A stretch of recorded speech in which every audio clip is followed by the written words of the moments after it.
Here is a toothbrush. You use one every day, probably twice, maybe 3 times if you've got a dentist who makes you feel genuinely bad about yourself. It looks simple, humble even. A bit of plastic, some nylon bristles, a small handle that comes in colors with names like Arctic Breeze or Passion Coral, neither of which are real things. But here's the thing about the toothbrush that nobody tells you. It is one of humanity's oldest tools. Older than the wheel, older than writing, older, quite possibly, than regret, though the two have always been closely linked. Nope. Because the moment humans developed teeth, they immediately started losing them. And somewhere, at some point in deep prehistory, somebody looked at their hand, looked at a stick, and thought, there has to be a better way. There was.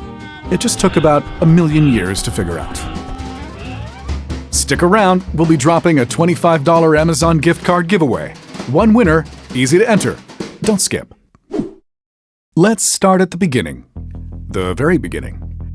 Around 3500 BC, Babylonians and Egyptians were already worried about their teeth. We know this because archaeologists have found small, frayed twigs in ancient tombs, which is either evidence of early dental hygiene or proof that ancient Egyptians were very boring packers. These were called chew sticks. You took a twig, specifically from certain trees like the Salvador persica, and you chewed one end until the fibers spread out into something resembling a brush. Then you scrubbed your teeth with it. In India, Ayurvedic texts were already recommending the neem tree, which, it turns out, has genuine antibacterial properties, meaning Indian scholars had invented pharmacological dental hygiene roughly at the same time Europeans were still working out the concept of washing their hands. In China, chew stick references appear in Buddhist texts from the same era, introduced alongside meditative practice, which tells you something important about Buddhism's priorities upon arrival. Spiritual enlightenment? Yes. Bad breath? Absolutely not. Humanity, scattered across 5 continents with 0 contact with each other, all independently looked at trees and thought, I should put that in my mouth and rub it on my teeth. This is either a testament to universal human ingenuity or proof that we are all, at some fundamental level, the same kind of weird. Here is where one civilization genuinely pulls ahead of the pack. The year is roughly 619 AD. China is, at this point, the most sophisticated society on Earth. They've already invented paper, printing, gunpowder, and pasta, which is a sentence that will upset both Italians and historians equally. And somewhere in this glorious period of invention, attached coarse hog bristles to a bone handle. The first bristle toothbrush. The direct ancestor of the thing on your bathroom sink right now. This design was so good, it barely needed to change. It spread across East Asia. Meanwhile, in Europe, a great deal was happening. Art, war, plague, theology, all the classics. But teeth? Teeth were not a priority. European dental care in the Middle Ages ranged from rub chalk on them to apply wine, vinegar, and ground bones and hope to, in some documented cases, have a barber remove the tooth with a tool that looks like a wrench while your neighbors watch and judge you. There was no brush. There was no system. There was just pain, impermanence, and the comforting universality of bad breath in an enclosed space. The year is 1770. William Addis is in prison. He is in prison in England because he started a riot, and he has a lot of time to think. What he thinks about is toothbrushes.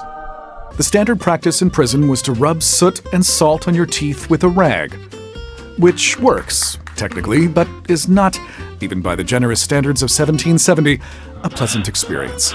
Addis had a bone from a meal, some bristles he sourced from a prison guard, and what a man in a cell with nothing but time and determination can apparently produce: a prototype bristle toothbrush.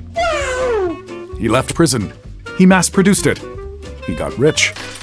The lesson here is unclear, but it's something. The 19th century is when the toothbrush becomes a thing. In Germany, manufacturing innovations improved bristle attachment. In the United States, the Florence Manufacturing Company began producing the first American toothbrushes at scale, helpfully shipping them in their own little boxes because Americans, even in 1885, were very committed to branding. But there is still a problem. The bristles are still made of hog hair. Hello. Animal hair. Hi. Hog bristles held moisture. They harbored bacteria. They took a week to dry. The solution came in 1938. A company called DuPont introduced nylon bristles, synthetic and fast-drying. Suddenly, the toothbrush was modern. It still did basically the same job, but now it dried properly. Thumbs up, baby. Humanity had waited 5,000 years for a toothbrush that dried properly. That fact alone should be on a museum wall somewhere. After nylon, things move quickly.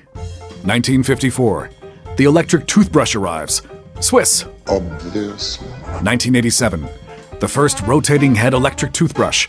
1992, the first truly sonic toothbrush, operating at 31,000 brush strokes per minute, which sounds less like dental care and more like a threat. Today, there are toothbrushes with Bluetooth. There are apps that score your brushing technique and send you a report. This is either the pinnacle of human civilization or a sign that we have made a wrong turn somewhere. Possibly both. But here's what I want you to take away from all of this. Every single morning, across every culture, every language, every time period, humanity has made the same small gesture. Picked up a tool, applied it to their teeth, tried, however imperfectly, to take care of themselves. The toothbrush is not a glamorous object. It never has been. It sits in your bathroom next to the soap, gets replaced every 3 months if you're doing it right, and nobody has ever given one as a gift and meant it affectionately. But it is, if you look at it correctly, one of the oldest expressions of something genuinely human. The stubborn, slightly absurd, completely universal insistence on doing better than yesterday. Now about that $25 Amazon gift card. To enter, follow the channel, like this video, and comment below with the ordinary object you want us to cover next. If you enjoyed this one, the full series is called Origins of the Ordinary. We cover the history of things you've never thought twice about. The chair, the toilet, internet cables, all of it stranger than you'd expect, none of it boring. Links in the description. That's it.